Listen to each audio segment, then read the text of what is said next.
multi-exclusive dimensional being card with another exclusive grand rising kings, queens, gods, goddesses.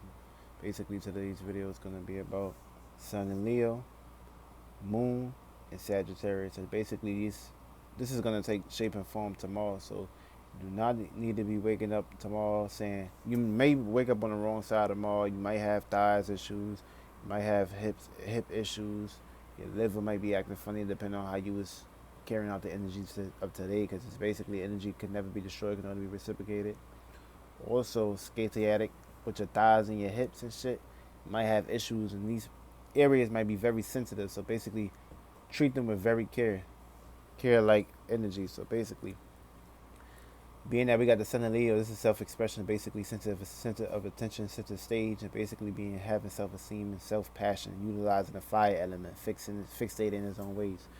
And basically, Moon is in Sagittarius from 3 a.m. So basically, that's insight and searching for things, having per travel, expansion, growth, freedom of principles and shit, and basically being a little bit more into your religious spectrums and shit. Maybe might be in preaching mode tomorrow. So look out for these preachers and shit, and do not be listening to any motherfucker that's basically trying to trap you and basically put a firmament around your head. But I love my Sagittarius. But y'all, the shit y'all do be preaching don't really be always true. But some are, some not. But basically, you're gonna feel the need to basically preach or hear shit from preachers. Mercury is in Cancer. That's dealing with having learning, communication, memory, good insight. Also, Venus is in Gemini, so that's basically dealing with love, harmony, balance. Of course, being open to more opportunities, people, places, and things, and basically not being stagnated and basically going for trips and having beauty and shit. Also, Mars is in Aries, so that's basically dealing with activity, energy, encouragement, and confidence, and basically force. That's basically dealing with the you're gonna feel the need to basically express that. And if you're not doing that, then somebody gonna take your energy and express it in their own uniqueness. Also, we got Jupiter and Capricorn, so that's basically dealing with expansion, long-term growth, independency, and basically self-practicality, and also basically being more practical with your goals and being oriented. Also, we got Saturn and Capricorn, so that's dealing with order, that's dealing with restriction, that's dealing with time, and basically being more responsible with your duties and obligations, especially if you want to see them shits grow. Make sure you planting good fruit on these surface levels, and don't put no bad seeds on the concrete, or shit not gonna basically grow as plant. We also got Uranus and Taurus, so that's basically having your own uniqueness and your own morality, and basically being more logical and scientific, and basically being more self-humanitarian, and basically in your own ways of basically being more home and security, and basically looking out for others, and basically financial issues.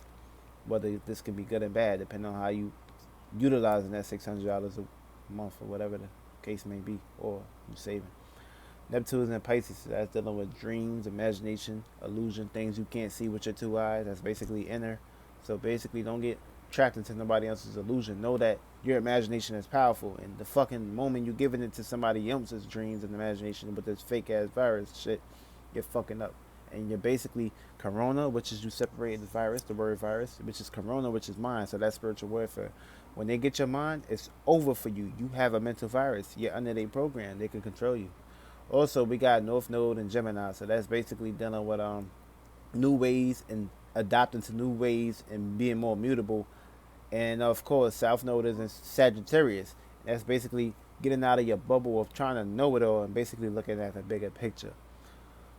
Also, we got Lilith in Aries, so that's basically overcoming brutalities, and you might come through circumstances, situations again, and hurt. And of course, that's dealing with the moon, the macabre, the dark side of it. And basically, we are in the Cancer years, which is karma. So basically, be careful, be very aware how you utilize this energy, because you can fucking die and come back here again. Also, we got Chiron and Aries, so that's dealing with basically being proactive and basically having worries and concentrating on not being more open and more assertive, the way you basically push out that fiery element. So basically, make sure you utilizing that and have control and effort over how you basically look at things and push things out. Also, when we get into these energies, we basically got Sun, Trine, Moon. So this is success and balance and harmonious natures, the way you utilize your self-expression. We got Sun squaring Uranus. This is basically dealing with the Sun don't like being here, and Uranus. So basically, the sun like to have self-expressions and its own way of basically getting praise. Uranus like to do this, but in its own unique way and not looking for praise. So that's basically something that is gonna have an issue here. So it's basically a learning process. So basically, learn how to blend the two, and fruits and labors that grow for you. We also got Moon opposing Venus. So that's basically having feelings and emotions of anxiety and basically having balance. And of course, the Moon is going to be in Sagittarius, so it's going to have freedom and basically look at things. And Sagittarius don't like being stagnated or basically being cluttered. They want to basically feel the need to basically get out there and have their space. We all need space and shit. Believers, they want space, but it's going to be very difficult. So basically, get out of that spectrum and have balance for yourself. Moon trine Mars, so that's basically good.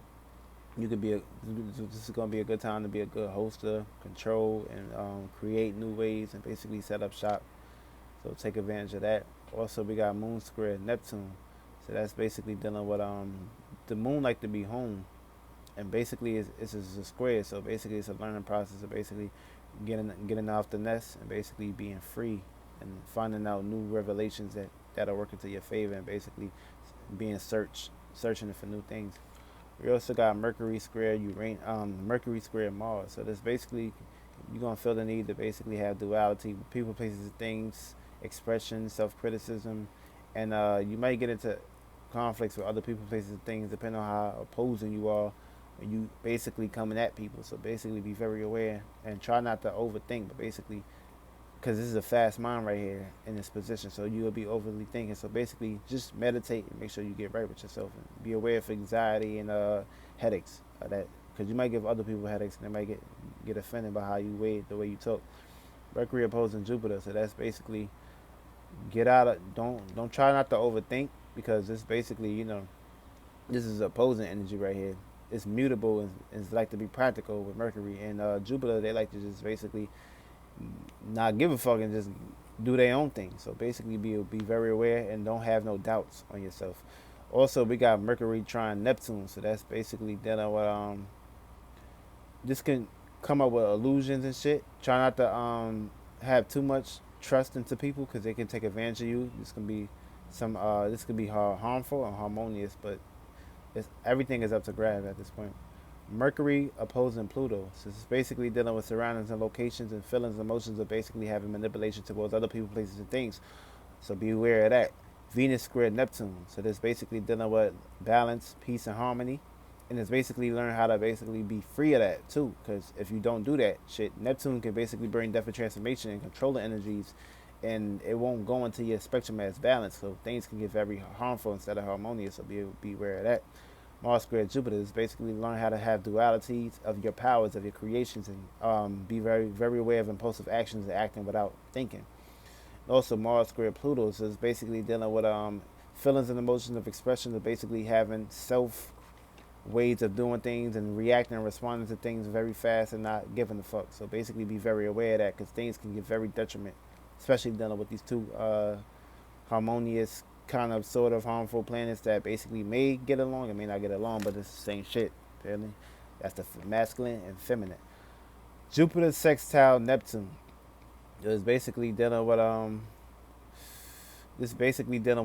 free expression of passions and shit. So basically, be very aware because this can basically overthrow you and put you in places and areas where things can get out of control. But basically, you're gonna feel the need to basically hone up to these advantages and not basically stay stagnated. Jupiter conjunct Pluto, so it's basically dealing with you have the ability to have the expression to basically expand and grow or utilize your control and empower energy. So basically be very aware of that because if Pluto takes shape and form and control everything, then things can get very destructive and very deceitful how you present yourself. Saturn conjunct Pluto, so this basically dealing with feeling the need to basically have self-discipline and new changes and feeling an expression towards new values and new desires and shit. Neptune sextile Pluto, so it's basically dealing with duality and it's basically dealing with new ways and new spectrum to basically seeing the world in its own different view and basically breaking out of the age of Pisces curse because we in age of Aquarius now, so it's basically being sensitive sage and self-humanitarian ways of doing things in our own way, and also self-control issues too. But we about to run through these houses real quick and shit. So basically, in your first house, you're gonna be basically reacting, responding, and seeing the whole spectrum of basically having self-control. You basically don't feel the need to basically try to like put all your eggs in one basket and have no room, or try to. And you may not feel the need to share the ball with other people, places, and things and shit. And this might become very opposing energy because everybody gonna feel the need to basically say, "Yo, what the fuck? You taking over this shit? How can we present our shit?" Basically, you gonna basically be on the court shooting the ball and not passing the rock to other people, places, and things. And they gonna feel the need to basically sit on the bench and have you take over the game. Nigga say there's no I in team. So basically, that's the energy he's gonna be playing with if it's in your first house. Second house is basically that what material gains. You gonna feel the need to basically to want to basically cook or do good deeds for people, places, and things. Don't get lazy. Be very practical in its natures. Also, third house is basically dealing with communication, responding, reaction. Basically, you're gonna have problems with memory, overthinking, and having stagnation going on. So basically, feel this is a good time to basically don't procrastinate. Try to utilize yourself, get into stocking or some shit. Feel me? Especially if you ain't got nothing going on with yourself. Also, fourth house is dealing with stuck at home issues. So basically, you're gonna feel the need to learn how to basically not always intake the shit that your parents basically told you, but learn how to leave the nest and get out your comfort zone sometimes and shit, and test the waters and have balance. I mean, you can't just basically let go of being at home all the time, but basically you gotta learn how to basically get right with yourself and don't basically stay too stagnated. Feel me? Because the more you stay in the house, the more you just trap yourself in. Feel me? You gotta get out there. Also, fifth house is basically dealing with debate with other people, places, and things. Learn how to relax yourself. Learn how to not try to jump the gun. You might get into conflicts with your mother, or your feelings and emotions may not be there, and you might just basically be more logical. You may not have a feeling emotion about other people's expressions and shit. So things get very chaotic and shit. So it's basically gonna play out in those natures. Sixth house is basically helping others and shit. Also, basically being very practical and be very careful with the ego centrics, because basically if you get too lost into your ego, you being naive and you're putting a firmament around yourself, and you're not gonna look at things at the biggest spectrum if you basically stay in a daily routine and pattern and learn how to basically bring up with new ways of having daily routine and pattern and shit. Basically finding new things and new natures. Also, seventh house is basically dealing with having self criticism, looking for idols and shit. Learn how to know that you are your own idol, and basically you don't need nobody to have self balance with. But you're gonna be in search for that and shit. You're gonna basically you might have jealousy and deceit during this time and shit. So basically be very aware of that shit. Also, eighth house is basically dealing with helping others in practical 7, 8, searching for broken pieces because others not accepting. So basically be aware of that. Don't be searching for broken pieces. Like just basically learn how to resist and be open to and more prone to bigger ideas and concepts. If this is in your eighth house, your ninth house is basically dealing with people, places, and things. And ninth house is dealing with having a big mind, broad perspective, and basically searching for new engines and shit. Be aware of the people, places, and things that don't accept you. And you might get into debates and conflicts with other people, places, and things. 10th house is basically dealing with the way being very dry and being very annoying. That's how you're going to come across when you basically express your way and principles and belief system towards other people, places, and things. They might not cohere with you, but basically, have balance and shit, man. Get a lot of rest. 11th house is basically dealing with astrology. You might feel the need to basically be weird or go outside, look into the stars and shit, and look towards other shit, or basically get into symbolism or get into occult mysticism and shit. So basically, feel the need to basically be consistent and don't procrastinate and make sure you get rest. 12th house is basically dealing with following your responsibilities and basically coming together and basically not having blockages and not allowing other people, places, and things to basically cloud you and learn how to have freedom and have balance and basically feel the need to basically express yourself and don't give a fuck about nobody else saying. Basically be consistent. Consistency brings key. So when you do this, fruits and labors grow for you. And remember, the moon, 30 days straight, if you 30 days straight, things are going to your favor.